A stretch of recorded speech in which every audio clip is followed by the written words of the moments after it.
شامی آرام کوچه‌ای خاموش، نوری ماه بر روی تو فرود آمد. قدم به قدم با تو راه میروم، دیلم بیاواز نامی تو را خوان. بادی نرم مویت را میرقصاند، وقت غیا ایستاده است همم جا. در این لحظه فقط ما هستیم، جهان گم شد در خنده تو. من صد بار آرزو کرده بودم این نگاه را، این حس را، این لحظه را. میدانم عشق چیست. وقت دستی تو در دستی من است. در چشمانی تو آسمان را دیدم، ستاره ها به نام ما میسوختند. اگر جهان آسمان بون گرداند، محبتی تو مرا نگاه می‌دارد. در دل تو خانه ساختم بردگار، بترس بدر تو آخری را با تو میمانم.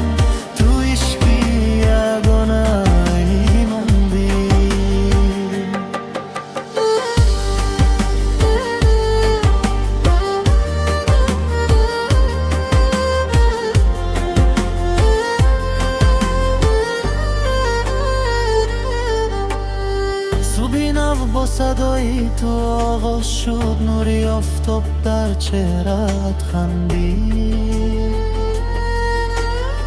هر یک سخنت آرامم کرد، هر نفست تو امید بخشید.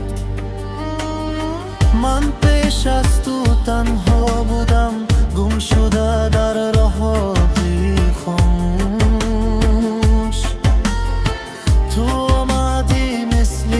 جواب به همه سوالهای دیدم. اگر باران شود آسمان، من سایه میشوم برای تو. اگر شب طولانی گردد، من نوری سحر میشوم. به چشمانی تو آسمان را دیدم، ستاره ها به نام ما میسوختند. اگر جهان از باد نون گرداند، محبتی تو مرا نگاه می‌باند. در دل تو خانه ساختم بترس بدر تو آخری را با تو میمانم.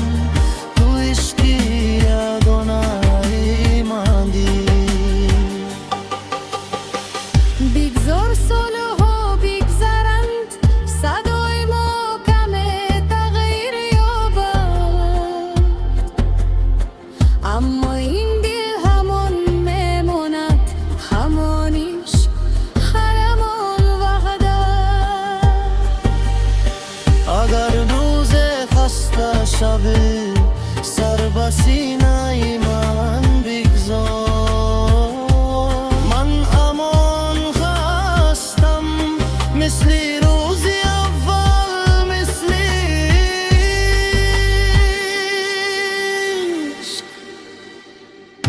در چشمانی تو زندگی دست، قرص آرام بی امید. با تو هر درد آسان است، با تو هر راه روشن است. من تو را انتخاب کردم به